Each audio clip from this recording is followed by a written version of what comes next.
Hi, everyone. My name's Denise Fitzpatrick of My Marriage Works. I am a licensed counselor and marriage and relationship coach, and I am on today to just share with you some tips to help improve your communication in your relationship. So, Christy asked me to just hop on, and so the thing I want to share with you today is about thinking traps. Okay, these are thinking traps that really get us stuck and they actually hinder our communication rather than help. So the first thinking trap I want to talk about is making assumptions.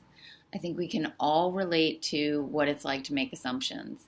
And we know what happens when we make assumptions. And that is actually true. So, when it plays out in our relationship, it looks something like this. And I'm just speaking from not only my own experience, but experiences I hear of the couples that I work with, right? So we assume we know what our partner is thinking and feeling.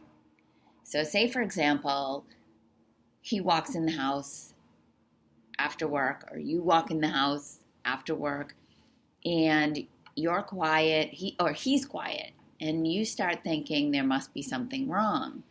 And then you might even start making assumptions that he must be mad at me because of the way he's behaving. That's what you make it mean. So now you're in this place of assuming he's mad at you. Have you ever found yourself assuming he's mad at you and then you're actually mad at him for thinking he's mad at you?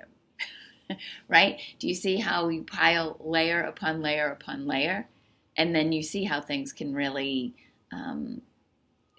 dissolve when here you are, you're basing your actions simply on an assumption that you think he's mad at you. You have no proof.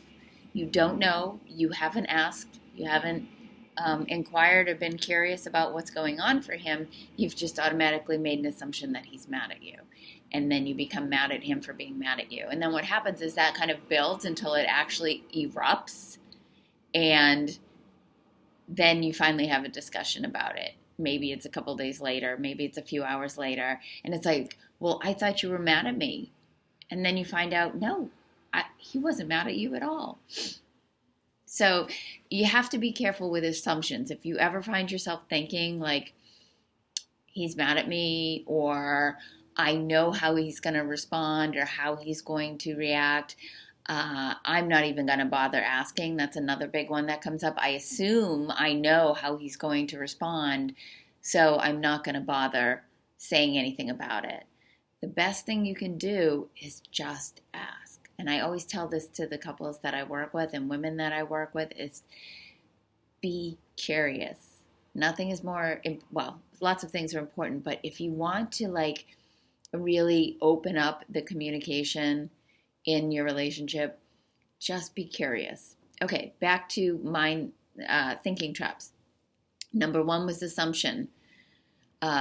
Number two, I'm just going to quickly look at my notes, is, mind reading, right? Thinking that your partner should, so the first one was making assumptions about what they're thinking.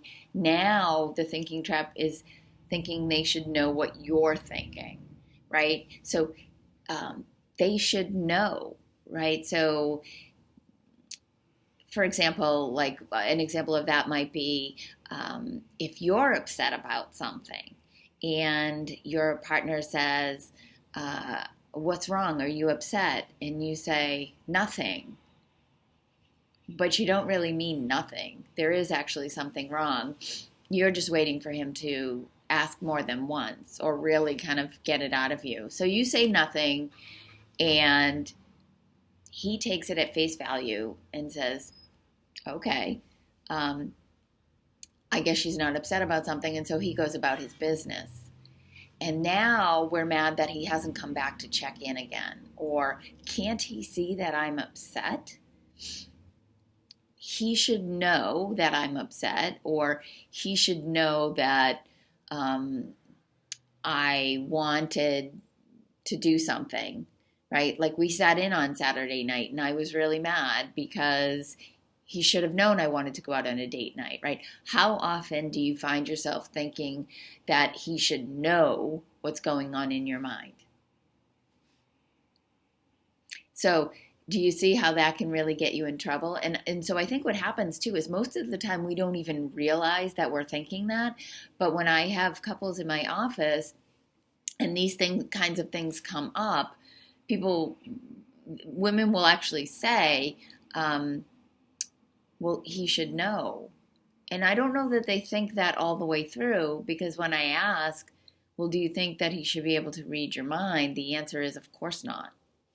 So again, the more you can say what you're actually thinking and what you're wanting, the better chance of you getting it. So rather than thinking that he should know what's on your mind, you need to just take responsibility and share what's on your mind. Okay, number 3, they should want to. Okay, so this comes up when I sit with couples and, the women are, say, maybe wanting a certain behavior change from their partner. They want them to,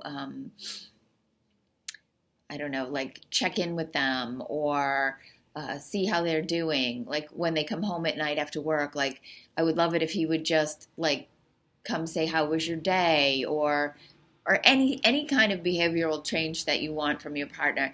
And so we start talking about that. Like, okay, great. You're like, I'm totally willing to do that. Partner says, I'm totally willing to do that.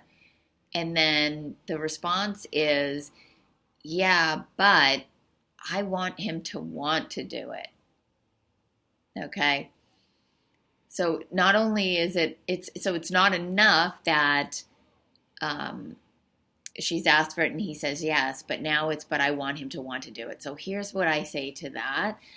Like, if you have a partner that's totally willing because they know that it's something that's going to actually please their partner, make them happy, that is enough, right? You've got somebody that's, a lot of times the other partner we want to know what makes the other person happy. And so when you tell them and they're willing to do it, that's actually a win.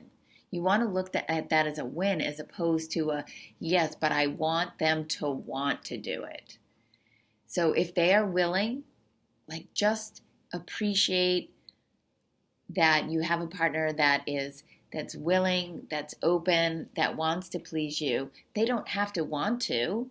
I mean, they want to because they want to make you happy, but it might not be something that they just sort of initiate on their own or would think to do, right? So the thinking trap of thinking they should want to really can get in your own way, because if that is like your bottom line, like, don't do it for me unless you actually want to, then you actually block yourself from receiving that goodness.